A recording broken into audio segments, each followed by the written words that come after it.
So part of the hobby is solving little problems, right? Well, the front hook on these Alco A units, the powered ones, they're not very strong. And this one here is pretty typical. And what happens is it'll drop down and release the cars.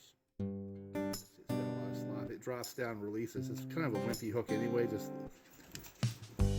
plastic. So I'm going to put this Texas A body on it anyway, and since this was a dummy, it was meant to be pulled, and sure enough, the hook over here is more substantial. So this is the kind of stuff that you can do. Pull the body off like we did,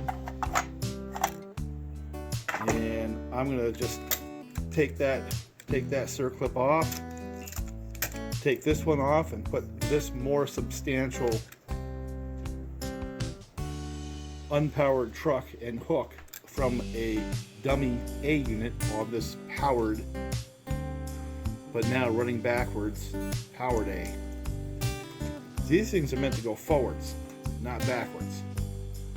So I'm asking it to do something that it wasn't designed to do. And so part of what I got to do is upgrade that hook. Okay, transfer is done.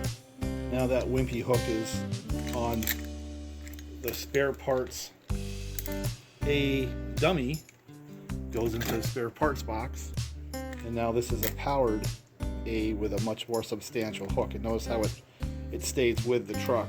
It's designed to be something that actually pulls cars. So just put the body right back on. I think what I'm going to do is call this video Alcos and the Amperage. And just to review, I've got a bunch of Alcos that kind of appeared. A couple of them I've had for a long time, like that one right there, the New Haven, the 232. I've had since I was a kid. Now I bought this set online for $120. I think it was like $130 delivered. It has a B unit too, non-powered B. That one has a powered A, non-powered B, and a non-powered A. And it was, of course, from the 1950s, the early 1950s. It has that die-cast chassis. And good news is they're really good models. They're really cool. The bad news is you can't do much with them except for make them run. And of course, I had bought this when my kids were little, years and years ago. That's MPC era Alco powered A, dummy B, right?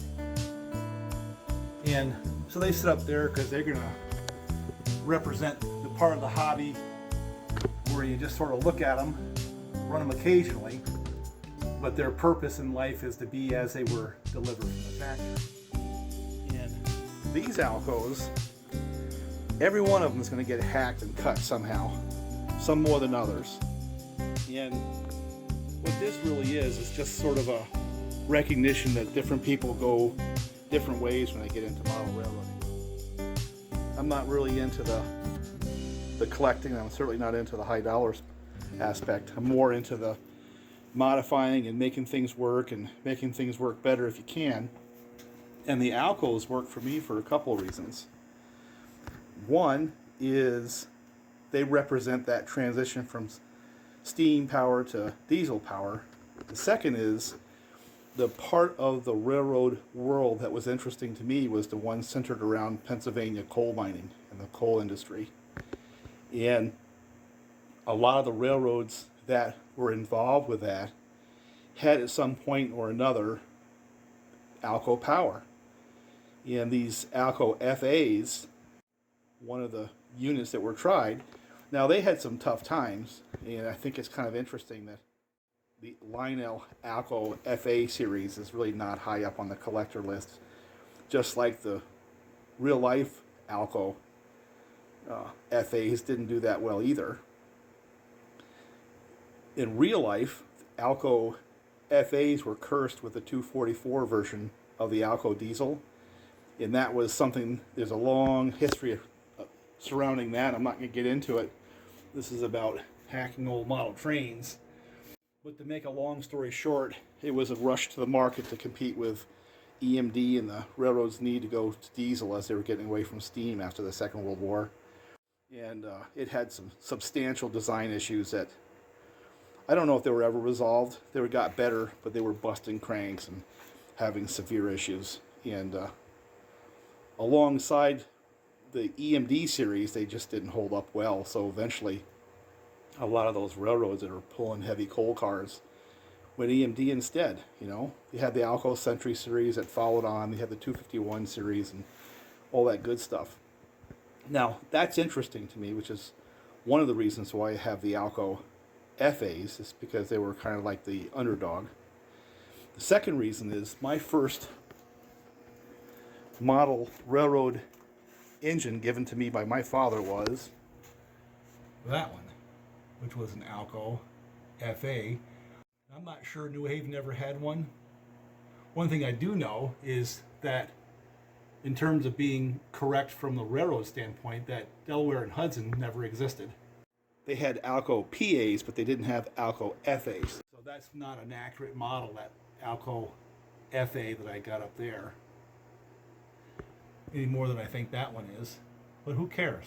They're cool. You know, I happen to like the New Haven Railroad. So the direction I'm going to take these Alcos right here is getting rid of these West Coast shells over time, or painting them, and possibly getting rid of that Boston Maine shell and replacing them with either New Haven, make them all New Haven, because they seem to be more available if I can find the shells, or actually painting them to match the coal industry locomotives that actually in fact did exist.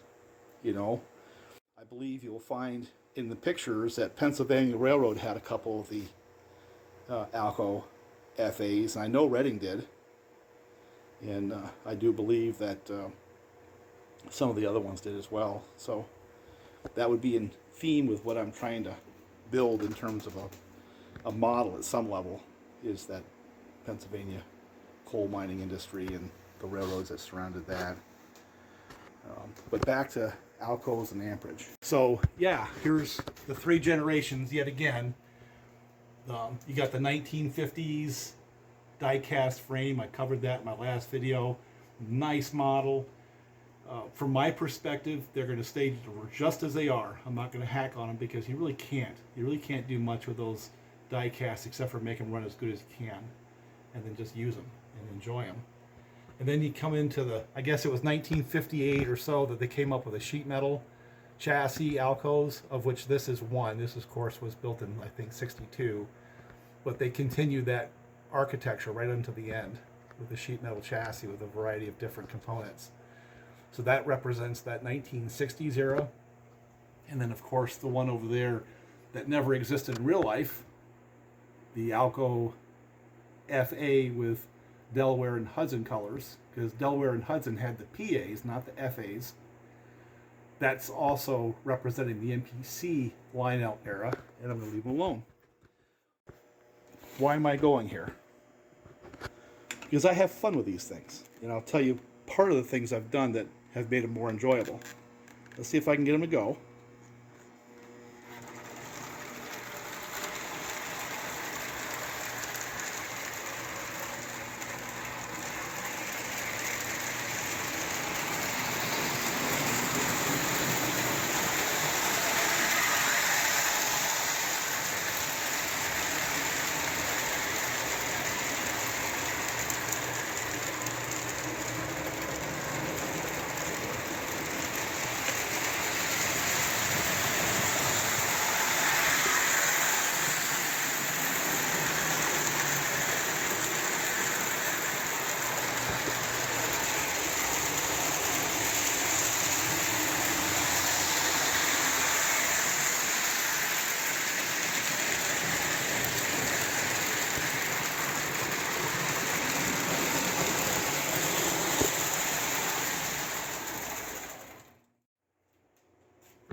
And this is a situation that gives me the genesis for the next set of projects that are going to happen on my Alcos. I've already gone through this once.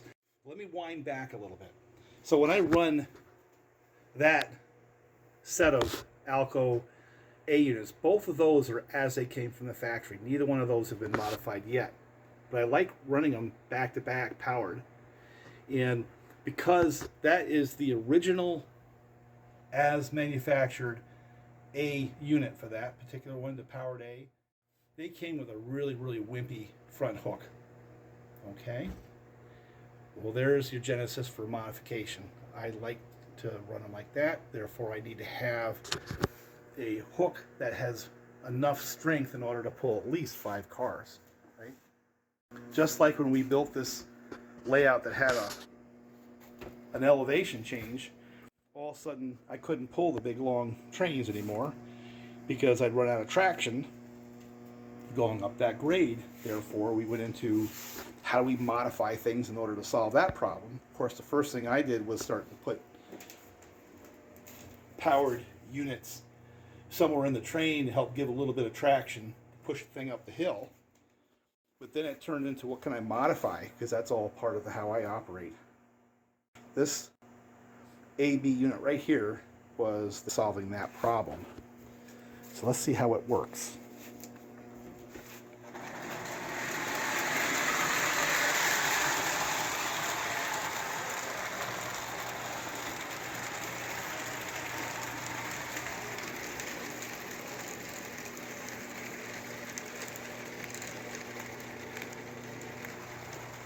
Quite well, actually. 14 volts, it'll get rolling.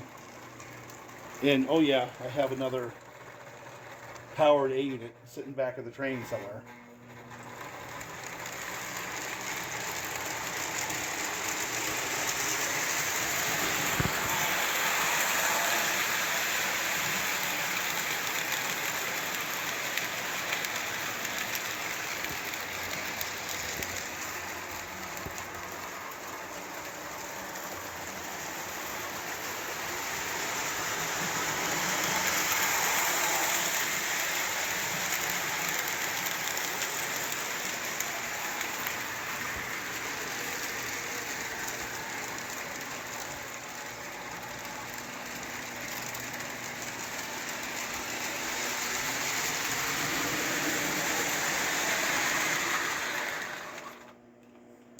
So let's talk about this one first. And one of the things that's really cool about these old Alcos is they don't cost very much. If I wanted to start doing this modification game with the newer locomotives, I'd be spending a lot of money. And so let's talk about that for just a second. Now, I had bought this Boston Maine powered A dummy B unit for like 80 bucks. And I touched on it a little bit before. I got it from a flea market. The guy has a big train set up down there where he sells his repaired Lionel trains and stuff like that. So you always go down there hoping you're going to get a good deal. Now, I had found this thing. It was laying on the floor. It had a price tag of $120 on it, which was ridiculous, and I knew that. I saw the missing horn. I saw the cardboard front and stuff like that. And I figured, by the way, it did not have that little piece sticking up out there, right? That's a little bit later in the story. So I offered him like 70 bucks, and he goes 80 bucks. And I said, okay, fine. Because I was looking for raw material. And what I did was I took the frame that had come with this as it was sold to me, realized it was a problem. I tried running it and it was sucking all the amperage, which is going to fall into the second part of this video. Long story short, I covered a little bit in the last video. He had basically wired that in parallel, the coil and the armature. And yeah, it pulled like a crazy thing, but it sucked all the amperage the transformer could produce, and created me problems. I couldn't put 2 locomotives in the same track. It would go right to overload, like a dead short. So what I did was I took the original sheet metal frame that was underneath this body as I bought it, cut the back off, took the frame that was under the dummy that was not powered and cut the back off of that, and attached or brazed the rear half of the original frame with a power truck from the A unit to the front half of the B and came up with this powered B. That's what that is.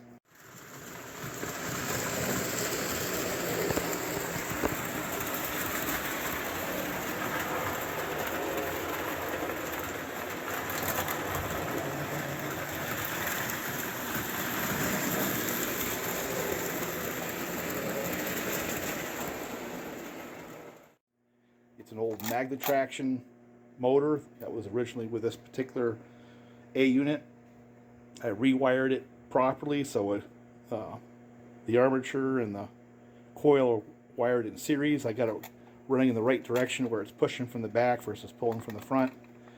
And so I have $80, some hack time, and then in order to come up with a truck that had the pickups, I had to buy that online for like $20. So now we're at $100. And then I wanted to power the A unit again, and I'd found this chassis. It was an MPC era chassis, I believe. Yeah, see, it's got the rubber bands on the wheels. So I bought the powered chassis for Alco A unit for $40. I guess it was like $55 delivered. So I've got $150 into this in elbow grease, and I've got a powered A with an MPC, actually very low hour chassis underneath this ratty old Boston Maine shell with an unacceptable repair there. We'll eventually do something about that. And a powered B, and it creates a lot of pull. So now I have enough power with just this A and that powered B to pull the trains that I want to run up my grade. So this now powered A and powered B serves a purpose on my layout. Works quite well, and I'm quite happy, and I had a lot of fun. And yeah, I mean, I'm going to upgrade it over time in terms of the cosmetics, but that's all part of the hobby. For me, you don't want to have it done all at once. There isn't a time frame. It's not like a doctor's appointment where you got to get there on time. This is a hobby where you can grow it over time and evolve it over time, and that's actually part of the pleasure for me. That's part of the fun, being able to go hunt shells and come up with a paint scheme or hunt bits and pieces to modify the locomotives to do what I want to do on my layout, possibly change from Alcos to I might go get a set of F3s at some point in time and do the same thing, but for now I'm working with Alcos because they're cheap and they're plentiful. And if you like doing that kind of, you know, cut and modify and build, what a great platform. It doesn't cost a lot of money.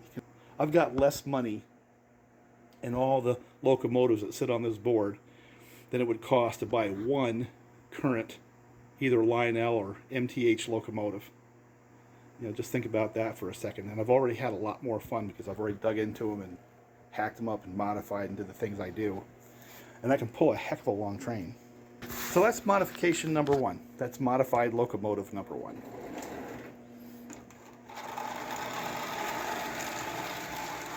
Look at that. Just start right on the hill. 14 volts. A little bit of help from modified locomotive number two. Now I had bought this Texas special. It was a powered A and a dummy B. I got them for $80, right? This is one half and the other half is sitting over there somewhere. Let me bring it around. There it is. There's the other half of that set right there. And we'll get into this last one another point in time. And I just liked them. I was looking for an AA set, and I was looking for something just to run. And for $80, it was a good running set. It still is a good running set. And so why the modification? Well, I wanted to have a powered A unit back to back, you know. I didn't want a dummy. I wanted to have two powered locomotives. So on top of the $80, I spent another $50 and found a powered frame online from the MPC era and stuck the dummy shell on that powered frame, you know, with the MPC era powered truck. And now I had a another powered A that I could stick anywhere in the train. I could either lead with it or do what I'm doing right here, use it for a remote unit. And the modification I had to do to the powered frame was come up with a good hook. So what happened was the dummies have good hooks front and rear, whereas the lead units as they come, they've got this little cheesy plastic one, as you see on. Let's bring it around. This one right here. That's what comes on the powered A unit stock as it comes from the factory, that little plastic thing. And sure, you can pull 4 or 5 cars with that, on a flat track, but you sure can't pull them up the hill. It just breaks right loose. So the modification I did on this dummy A was, 1, come up with the chassis powered, which I did, MPC era, and then 2, take the hook, or actually I took the truck from the dummy B and put it on the powered A unit. So this basic locomotive started out as a dummy, got an MPC era powered chassis. I replaced that front truck with the one that was on the unpowered dummy A with that more robust hook. How's that? So this has got 3 locomotives blended into one. Shell from one, chassis from another, and then the truck with a more robust hook off a dummy, which was designed to pull. Works quite well. You can see that I've got several cars behind it, and it pulls this train right up the hill, no problem. Adds a little bit of power to the overall set. And since I've got the E unit, I can reverse it, run it backwards like I am now, or I can turn it around, run it forwards, depending on what I want. But I wanted to make the point for this video that the hook now swapped out, that truck now swapped out with the proper one from a dummy that's designed to pull is now on that powered A versus what came stock. That's a modification. So obviously what I'm going to do with this powered A is do the same thing, is swap that out. Now this one here creates a little bit of a dilemma because this one has the pickups for the light, where this was like a late 60s. I think this is not MPC. I think this is just late Lionel, where they had the option with the E unit and they had the light. Those are 2 options. And they needed to pick up, electricity to run that light, so they had the rollers on the front truck. So, I mean, it's possible that's a retrofitted MPC era. I mean, it's possible this is a blend as well before I got there, but this is how I bought it. And what I'm going to do on this one here is put a better hook on that, because that hook is just not. So this will be modified as well. So there we go, 2 Alco sets, one an AB and the other an AA. Both of them have already been modified. This one here is going to be modified further. Now, if I use this A unit as a lead, it doesn't matter. But if I want to use it like this, I want to match the performance of this modified dummy by getting a good hook on that. So that'll be modified. But that's the point, and that's what you can do. It doesn't cost a lot of money. You get a problem and you solve it. And as you see right here, when I put that powered A as a trailing unit on an AA set, that hook released those cars, and I have a problem to solve. Now, this one right here, this is the 3rd Alco. This is a late 50s, I guess one of the early ones that came with a stamp sheet metal frame. And see, I don't even think it's a magnet traction. I think it's just, yeah, see, I don't think that's a magnet traction powered. And that's why it doesn't pull nothing. I mean, I can pull 4 or 5 cars with this, and that's about it. But this was like a starter set for them. It was the low end of the food chain for Lionel at the time. They're looking for a cheap entry-level locomotive and train set, and I think that's what this was designed to be. So we've got pretty much every class of Alco in this room and in this video, from the first cheap one to the first good ones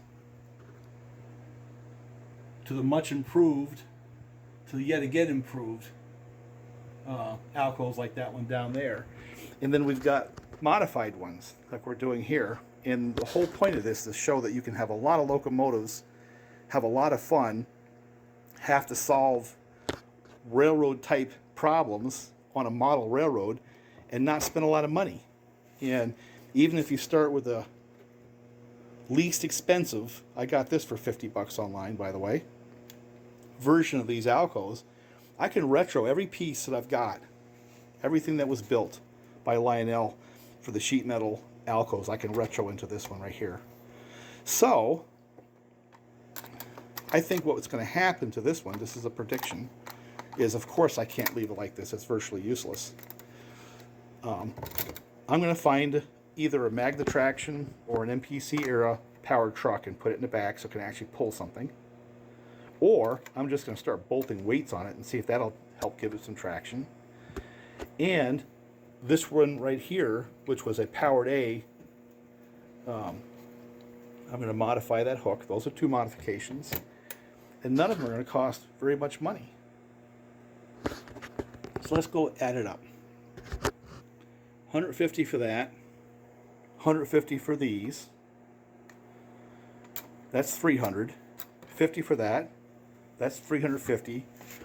I'll probably get another MPC truck for this, or I don't know. Maybe I won't.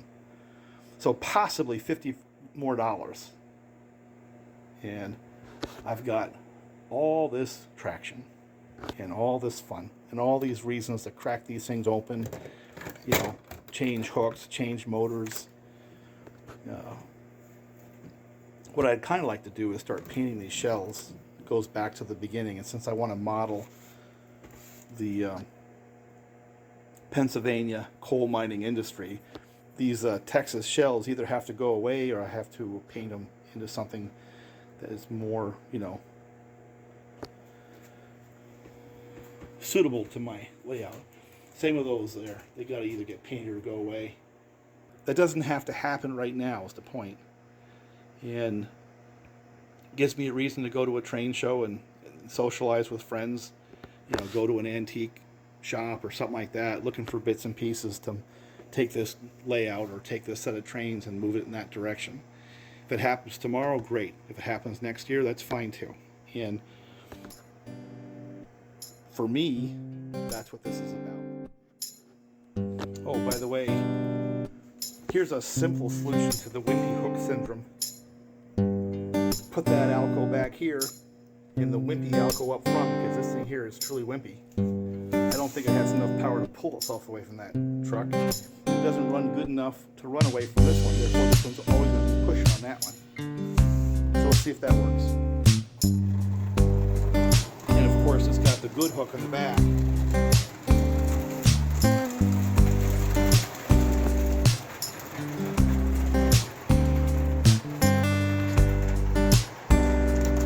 Problem.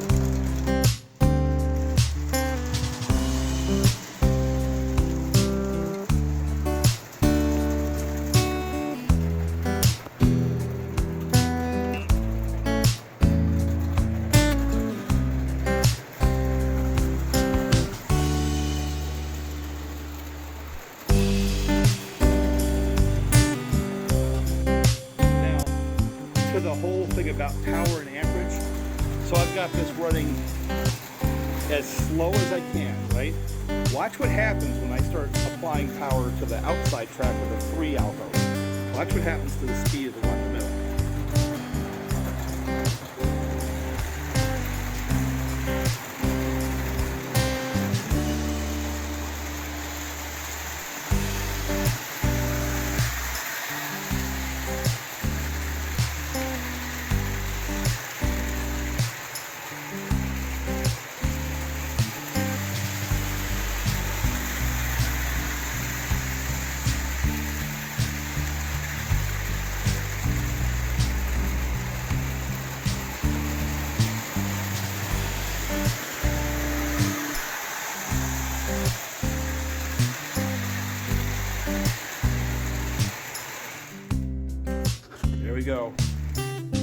Well, I've got a real simple solution to the power problem. Remember that one right there?